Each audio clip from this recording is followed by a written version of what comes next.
Welcome back Vinita PG English. Today learn past indefinite tense. अभी तक मैंने आपको बेसिक इंग्लिश सिखाई है, ठीक है। प्रेजेंट इंडेफिनिट टेंस भी आपको पढ़ा दिया है। इसके पहले हमारे चैनल विनीता पीजी इंग्लिश को सब्सक्राइब करें, लाइक करें एंड कमेंट्स करें। ओके गाइज, आज हम आपको पास्ट इंडेफिनिट टेंस पढ़ाएंगे। पास्ट इंडेफिनिट की हिंदी में क्या पहचान होती है, सबसे पहले ये बताएंगे। प्रेजेंट आपने पढ़ लिया, SEIS अफर्मेटिव में यूज करते हैं, ठीक है। प्रेजेंट में इसकी पहचान क्या होती है, ता है, ती है, ते है। और इसकी प्रेजेंट इंडेफिनिट में, ओके, पास्ट नहीं बता रहे हैं, प्रेजेंट बता रहे हैं, ठीक है। इंग्लिश में क्या होती है, अफर्मेटिव वर्ब में SEIS लगाते हैं, ठीक है। फिर उसके बाद निगेटिव से डू या डज नॉट लगाते हैं, ठीक है। ये आपकी हेल्पिंग वर्ब हो गई। वर्ब की फर्स्ट फॉर्म डू या डज। डू प्लूरल के साथ लगाते हैं, डज कहाँ लगाते हैं, सिंगुलर के साथ लगाते हैं, ओके। आप प्रेजेंट इंडेफिनिट आसानी से आप पढ़ सकते हो बच्चे। सेकेंड नंबर पर आपका है पास्ट इंडेफिनिट टेंस। अब पास्ट इंडेफिनिट टेंस आपको समझना है, इसकी क्या पहचान है। इसको आप नोट्स भी बना सकते हो, इसको पढ़ भी सकते हो, ठीक है। बहुत अच्छे से, बहुत आसान तरीके से बता रहे हैं। इसकी पहचान हिंदी में क्या होती है, था, थी, थे, आ, ई, ये, या, ये बोलेंगे इसे, ठीक है। ई नहीं बोलेंगे, ये आदि शब्द आते हैं। लास्ट में कितने हिंदी में इसकी पहचान है बेटा, ये बातें। और इंग्लिश में इसकी क्या पहचान हुई, कोई इंग्लिश का आप अर्थ निकालोगे, ठीक है। इंग्लिश की का अर्थ निकालना है तो आप इसकी कैसे पहचानेंगे, आप वर्ब की सेकंड फॉर्म यूज होगी, ठीक है। वहाँ पर पास्ट इंडेफिनिट टेंस होगा। डिड का यूज होगा हेल्पिंग वर्ब में, तो वहाँ पर पास्ट इंडेफिनिट का यूज होगा। समझ रहे हो। अब इसके हमने फॉर्मूला लिख दिए हैं, एक एक दो दो और सेंटेंस लिख दिए जिससे आप आसानी से समझ सको। वाक्य तो आपको पता है, affirmative, negative, interrogative. There are two types interrogative sentence, first types and second types. First types में क्या होता है, क्वेश्चन वर्ड पहले होता है, व्हाट, वेयर, व्हाट, जो भी आपके क्वेश्चन वर्ड पहले आ जाएंगे, ठीक है। सेकेंड टाइप्स में क्या होता है, क्वेश्चन वर्ड बीच में आते हैं। जब क्वेश्चन वर्ड बीच में आते हैं तो उनकी इंग्लिश पहले लिख दी जाती है। तो क्वेश्चन वर्ड पहले आ जाता है तो उसकी इंग्लिश हेल्पिंग वर्ब लिखी जाती है, ठीक है।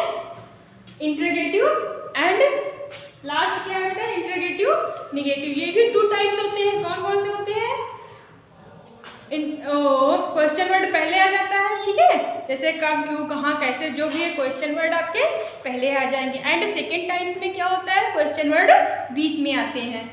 क्या होता है, क्वेश्चन वर्ड बीच में आ जाते हैं। इसमें भी वही होगा, हेल्पिंग वर्ब जब पहले क्वेश्चन वर्ड आ जाएगा तो हेल्पिंग वर्ब लिखी जाएगी, एंड जब बीच में क्वेश्चन वर्ड आएगा तो उसकी इंग्लिश लिख दी जाएगी डायरेक्ट, ओके।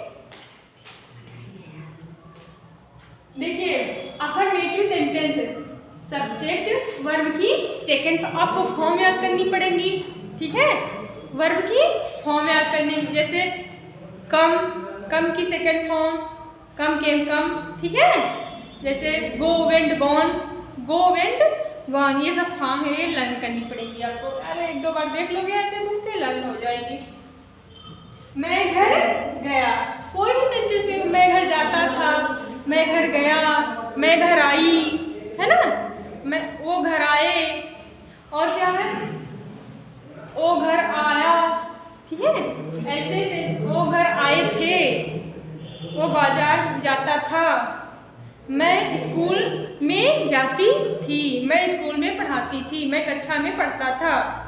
ऐसे कोई भी सेंटेंस हो पास्ट इंडेफिनिट में यूज, उसके वर्ब की क्या हो जाएगा, अफर्मेटिव वाक्य में आपका क्या यूज करोगे, वर्ब की सेकेंड फॉर्म का यूज करोगे।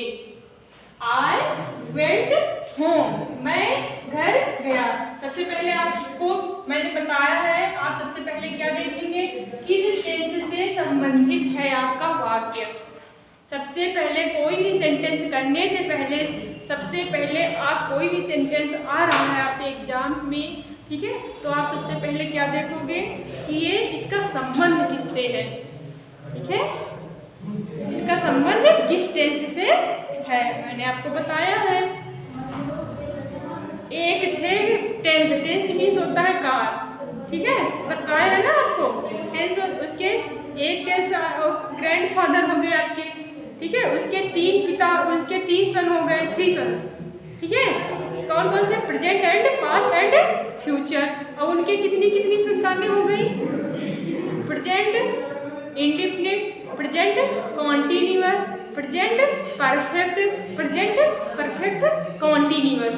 ऐसे ही चलेगा, past indefinite, past continuous, past perfect continuous, and future indefinite, future continuous, future perfect continuous. ऐसे ही चलेंगे। ओके, आपके टेंस कंप्लीट हो जाएंगे। इतना पढ़ना है आपको टेंस में, ठीक है। तो आप सबसे पहले क्या लिखोगे कि आप ये किससे संबंध है, किस टेंस से संबंध, जितने मैंने नेम बता दिए हैं, ये किस टेंस से इसका संबंध है। अब देखो गया आया है, मैंने क्या बताया बेटा कि यह आए, तो वहां पर पास्ट इंडेफिनिट टेंस होगा। देखो इसका फॉर्मूला लिख दिया गया है, सब्जेक्ट वर्ब की सेकंड फॉर्म प्लस ऑब्जेक्ट। मैं घर गया, तो क्या हो जाएगा, आज एंड होम। मैं घर गया, आज एंड होम। ठीक है, मैं लखनऊ गया, क्या हो जाएगा, मैं लखनऊ गया, तो क्या हो जाएगा, आज एंड लखनऊ, है ना। मैं स्कूल गया, मैं कॉलेज गया, मैं जो भी है, ठीक है, वो बोल सकते हो। दादी जी कहानियां सुनाती थी, दादी जी कहानियां सुनाती थी। Grand mother told second form है ना बेटा, टोल्ड अस स्टोरीज। आ रहा समझ में। वर्ब की सेकंड फॉर्म लगेगी very easy, past indefinite tense. सब टेंसों में सबसे इजी है पास्ट इंडेफिनिट टेंस। बस आपको फॉर्म आती हूँ, बस forms. Okay, grandmother told us stories. चपरासी ने घंटी बजाई, the poem rang the bell, ring rang. Okay, बस इसमें आपको क्या है, पहचानना आज है, ठीक है। आपको फॉर्म्स आ गया है, तो समझ लीजिए कि आप पास्ट इंडेफिनिट टेंस आपको आ गया। इसमें ये भी तो नहीं ध्यान देना है कि सिंगुलर प्लूरल के साथ कोई ऐसा तो नहीं नियम है, ठीक है। नेक्स्ट, निगेटिव आ गया, अफर्मेटिव समझ में आ गया।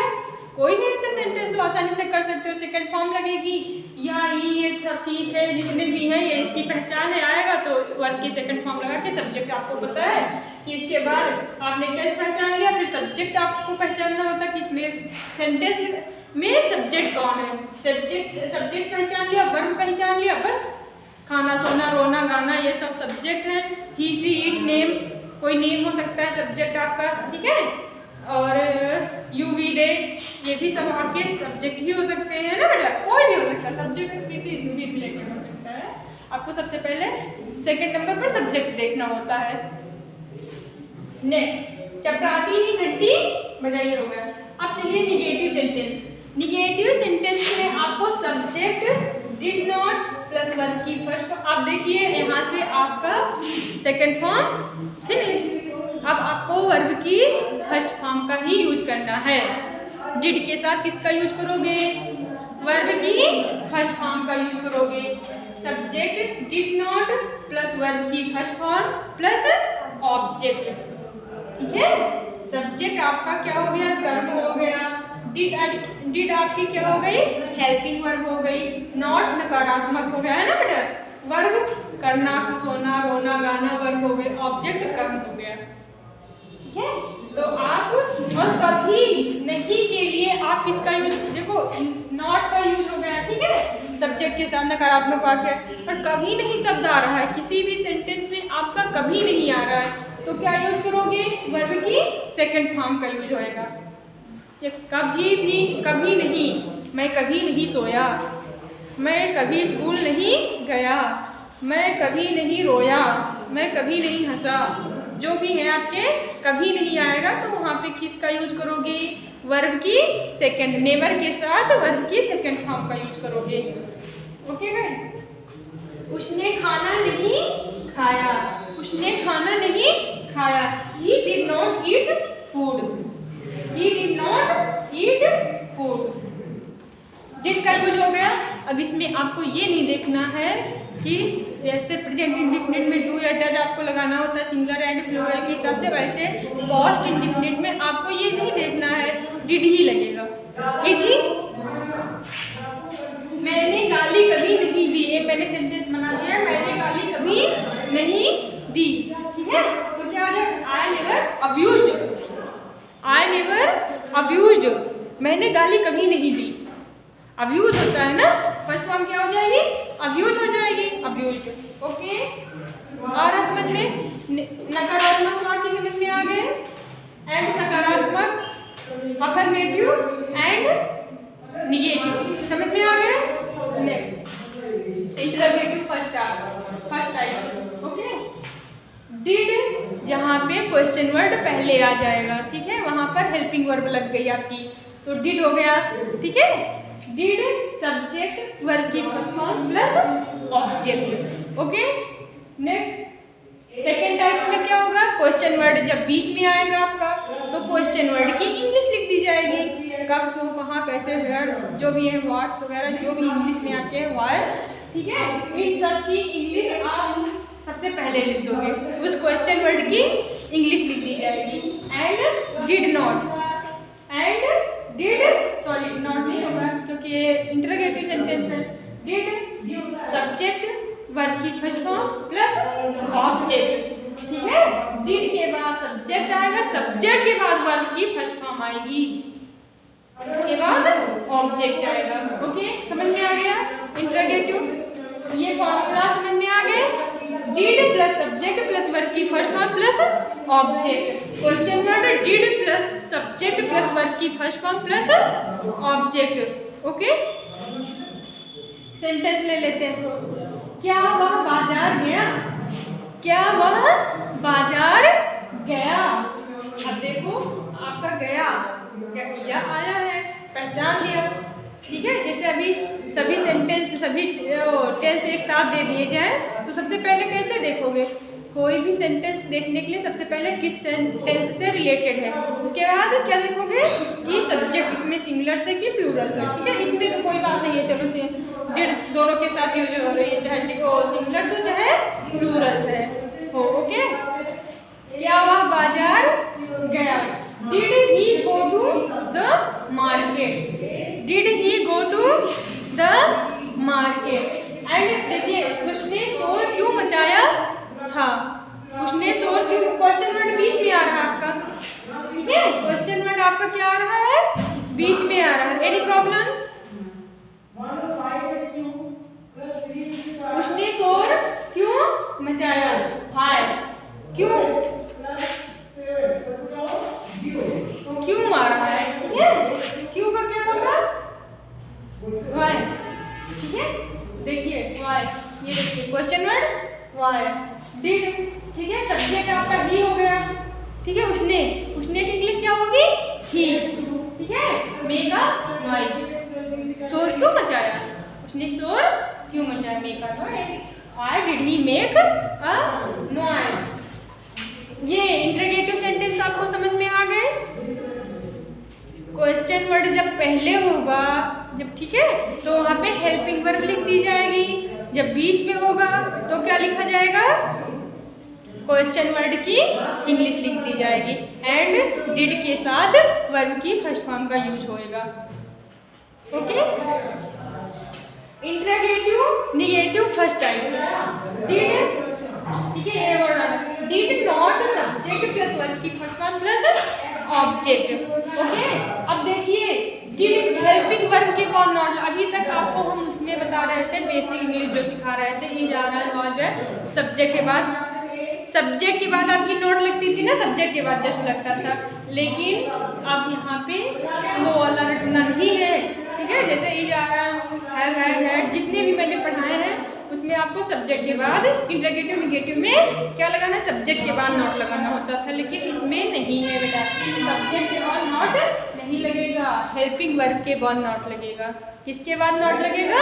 हेल्पिंग वर्ब के बाद नॉट लगेगा। फिर सब्जेक्ट हो जाएगा, फिर वर्ब की फर्स्ट फॉर्म हो जाएगी, फिर ऑब्जेक्ट हो जाएगा। ओके, इसमें भी क्वेश्चन वर्ड पहले लिख दिया जाएगा, did not subject plus verb की फर्स्ट फॉर्म प्लस ऑब्जेक्ट। क्या तुमने रोटी नहीं खाई? क्या तुमने रोटी नहीं खाई? डिड, ठीक है, क्या हो गया? देखिए, क्या तुमने रोटी नहीं, क्या क्वेश्चन वर्ड हो गया आपका, ठीक है, ये क्या हो गया? क्वेश्चन वर्ड हो गया। तो हम व्हाट नहीं लिखेंगे, क्या लिखेंगे? हेल्पिंग वर्ब लिख देंगे। ओके, हेल्पिंग वर्ब में not you eat bread, you eat bread. Okay guys, समझ में आ रहा है बच्चे? तुमने कार क्यों नहीं खरीदी? तुमने कार क्यों नहीं खरीदी? अब ये देखिए क्वेश्चन वर्ड आ गया बीच में, दोनों में अंतर देख लीजिए। क्वेश्चन वर्ड बीच में आ गया तो क्या कर दिया? Why did not you work car? Why did not, देखिए डिड नॉट कहाँ है, ये देखिए डिड नॉट सब्जेक्ट यू हो गया आपका, वर्क कार। इतने सेंटेंस आपको समझ में आ गए, ठीक है। प्रेजेंट कोई भी एक सेंटेंस ले लो सिर्फ टाइप बनाने के लिए, जैसे वह बाजार गया, ठीक है। आप बेसिक तौर पर ऐसे ही इंग्लिश सीखनी है, कोई भी सेंटेंस करनी है। वह बाजार गया, क्या वह सॉरी निगेटिव उसके बाद आएगा ना। वह बाजार नहीं गया, क्या वह बाजार गया? वह बाजार कब गया, ठीक है, कुछ भी लिख सकते हो, कब, क्यों, कहाँ, कैसे, कब गया। क्या वह बाजार नहीं गया, ठीक है, वह बाजार क्यों नहीं गया। बस आप एक सेंटेंस लो, उसके शिफ्ट टाइप बनाओ, उसकी इंग्लिश बनाओ, बस आपको बहुत इजी तरीके से आप कोई भी ट्रांसलेट बहुत आसानी से आप वो कर सकते हो। वेरी इजी, वेरी सिंपल तरीका है इंग्लिश सीखने का। ग्रामर कोई टफ अप नहीं होती है इंग्लिश, ठीक है। सिर्फ एक सेंटेंस से आप कोई, जैसे मैथ में आपके फॉर्मूला होते हैं, आप स्टेप टू स्टेप रखते चले जाते हो, मैथ्स में ऐसा होता है ना, बस वैसे ही इंग्लिश में भी करना है। आपके पास फार्मूला है, उसी पे आसानी से आप सेंटेंस कर सकते हो, कोई भी सेंटेंस आप कर सकते हो। Watch my video please Preeta PG English को सब्सक्राइब करें, लाइक करें एंड कमेंट्स करें। Thank you, Radhe Radhe.